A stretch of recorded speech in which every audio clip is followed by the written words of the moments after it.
When something goes wrong in an area, it can shake an entire neighborhood. Even if you don't know your neighbors all that well, chances are that you'd be pretty shocked if something bad happened to them. Every day, in times of crisis, neighbors pull together to help others out, and that's a really beautiful thing. But it's also important to consider the real reasons that people help. People might help because they care.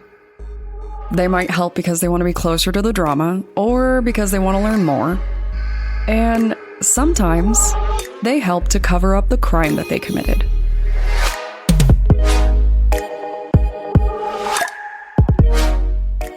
My name is Brienne, and I'm the host and creator of Among the Dirt and Trees, a show where we explore true crime cases that occur out in nature. Today's episode is part 3 of the 4-part Babes in the Wood murder series, so if you haven't listened to the first 2 episodes, go back and check them out. Today, we're going to talk about Nicola Fellows and Karen Hadaway, 2 9-year-old friends in England that went out to play at the park and never came back. When we're young, life can feel like a non-stop adventure. It's so easy to get swept up in the newness of the world. You are exploring new places, developing a sense of identity, and having fun while you do it. Life is exciting, and it should be. It would be a beautiful world if every child could grow up in a safe place that is filled with adventure and learning, but we don't live in that world. At some point, all kids begin to push boundaries. They will eventually want more than the little piece of life that their parents handed them, and when that happens, kids can get pretty sneaky. On the day that Nicola and Karen went missing, they were breaking the rules. The 2 girls decided to go to a special place, a place that they were not allowed to go: Wild Park. When I was the same age as Nicola and Karen, I was very lucky to have someone really special by my side. A friend who was really more like a sister to me. And when I read through the story and the second criminal case that came with it, this one really shook me to my core. Reading about the friendship that these girls shared, about the way that they went to a local shop to find snacks, and how they just wanted to explore what is clearly a beautiful park, it hits home because I was that little girl. And I broke the same rule they did, like I'm sure most of you have. But the majority of us make it back home after we do it.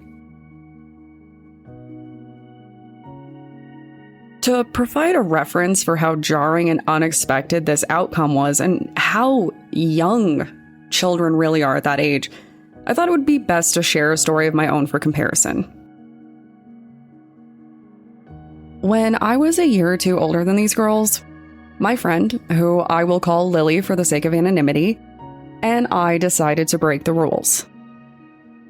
You see, we had secretly been saving our money, pooling it for something very special: an easy bake oven. At the time in question, we weren't allowed to cook if no one was at home, and honestly, cooking at all was kind of a stretch because we had recently tried to cook bacon with disastrous outcomes. We didn't know how to cook bacon, so we just put it in a pot and stirred it around the side with a spatula and then ate it half raw. It did not go well, and we kind of received a ban from the kitchen by Lily's parents after that.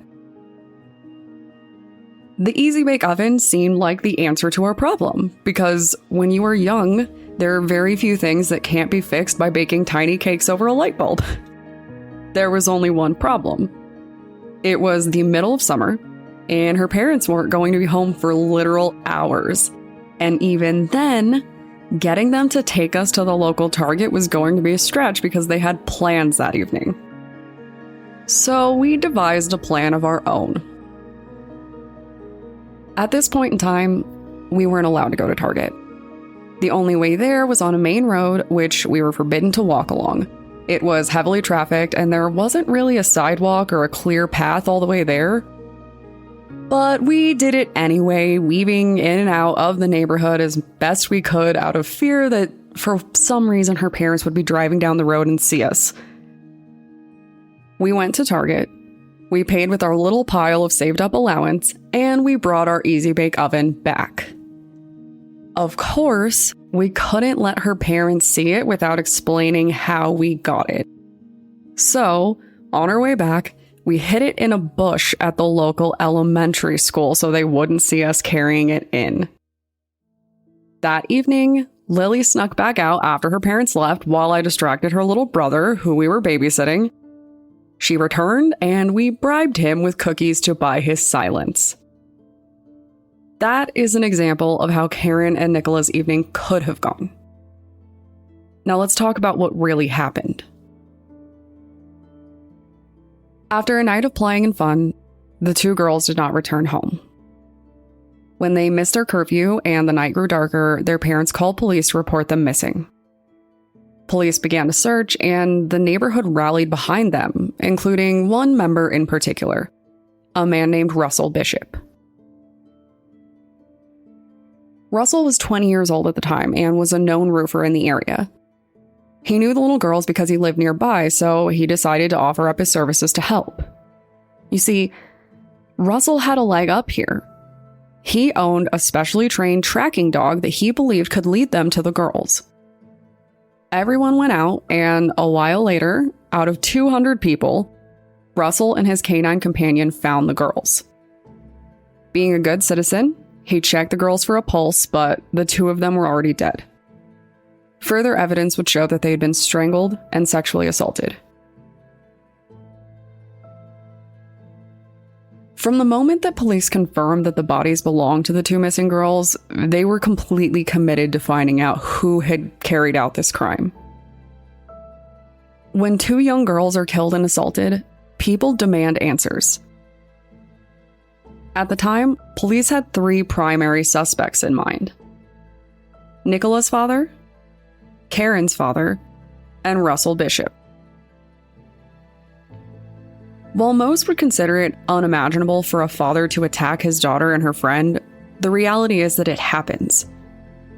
But with a little police work, the two fathers were ultimately cleared for the crime, which meant all suspicion was now on Russell. Russell Bishop would not be the first killer to actively join the search for victims in a crime that he committed, and police knew that too. From the start, they suspected that there might be a weighted interest in the case. Was Bishop really a concerned neighbor just looking out for two local girls, or was there more to the story? So let's start with why Russell thought he could help. Bishop claimed that his dog was a trained search dog who might be able to successfully find the girls. That's cool, right? It's a very nice resource to have. A quick search will show you that Russell Bishop was the son of Sylvia Bishop, who was a well-known international dog trainer. While it certainly adds a degree of believability to his story, I couldn't find anything that confirmed that his dog really could do what he claimed it could. If we give Bishop credit and go with the idea that his dog really did find the girls, there's then the matter of his next action: checking pulses on both of the girls. According to him, he made the executive decision to check the girls' necks for a pulse. Sure, a concerned citizen checking to see if a child is alive might make sense, but police thought there might be more going on here. Considering the fact that the girls were strangled, Bishop finding a way to justify his DNA being on their necks seemed a little too convenient. Police believed that Bishop committed this crime, and they pursued it too. It isn't a secret that court cases can often come down to a matter of logistics and lawyers. Lawyers make the money they do in a lot of cases because it's their job to explain away what happened, or to prove that police have it all wrong. Sometimes this is a great thing, and it saves people from being charged for crimes that they didn't commit. We all know how many people end up wrongly imprisoned, particularly when racial prejudice is involved. But what about the other people? What about the ones who have lawyers that get them out of charges for a crime that they really did commit? In 1987, Russell Bishop was found not guilty. In court, there was a slight focus on Bishop's mother. According to the reports, she wasn't just a dog trainer. She was also incredibly controlling and unpleasant. Some people believe that this is what fueled his hatred and violence towards women. But was that real, or was it just a rumor? Do you ever wonder what people would say if you ended up in the news for being related to a crime? Do you ever wonder who would step up and tell the news what you were like? Would loved ones or close friends be singing your praises? Would someone who barely knew you but never liked you all that much be spreading lies? Well, people were pretty open about Bishop, and what they shared was definitely concerning. According to them, Bishop had a pretty bad reputation around town. Even though he had a significant other and would go on to have several children, he was known to run around with a lot of different girls. And I do mean girls. Bishop was known to have teenage girlfriends, and people who knew him were well aware of his perverse interest in young girls. Reports stated that he would watch young girls in the park and fantasize about dating them when they finally became teenagers. In fact, while he was waiting for his trial in this case, he was actively writing love letters to another little girl who was only 11 at the time. People were also pretty quick to point out his aggression, which one person chalked up to his small stature, as if he had something to prove. So when Bishop was found not guilty, he was ostracized by locals in the area. People hated him, and they fully believed that he did commit this crime. Less than 3 years after being found not guilty, Bishop was arrested for attacking a 7-year-old girl.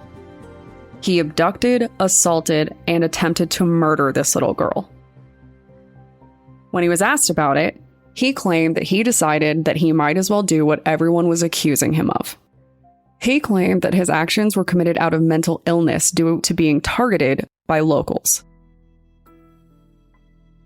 Of course, the long list of underage women involved with him would suggest otherwise. Unfortunately for him, his newest victim survived despite his attempt to kill her, and she was later able to identify him. He received life in prison with a minimum 14-year sentence. Justice was served in this specific case, but what about Nicola and Karen? Having already been tried and acquitted, Bishop couldn't be tried again, at least not until a 2005 change in law. After being released from prison for his other crime, Bishop found himself back in the hot seat. In 2018, he was charged for killing Nicola and Karen, and this time, he was found guilty. It was definitely a long wait for justice in this case, but there's a very real chance that Bishop will be dead before he is ever released from prison. A fact which I am sure brings comfort to a lot of people.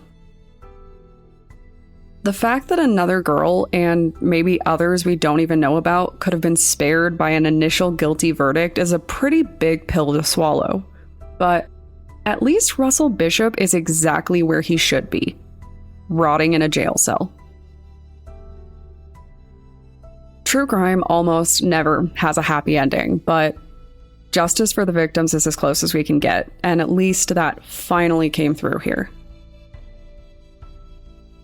So, if you want to talk more about murder, or you just want more details about my harrowing Easy Bake Oven heist, you can reach me on Twitter or Instagram using the tag @datpod. And if you are looking for ad-free listening, don't forget to head over and become a patron at patreon.com/like and subscribe. Thanks, guys.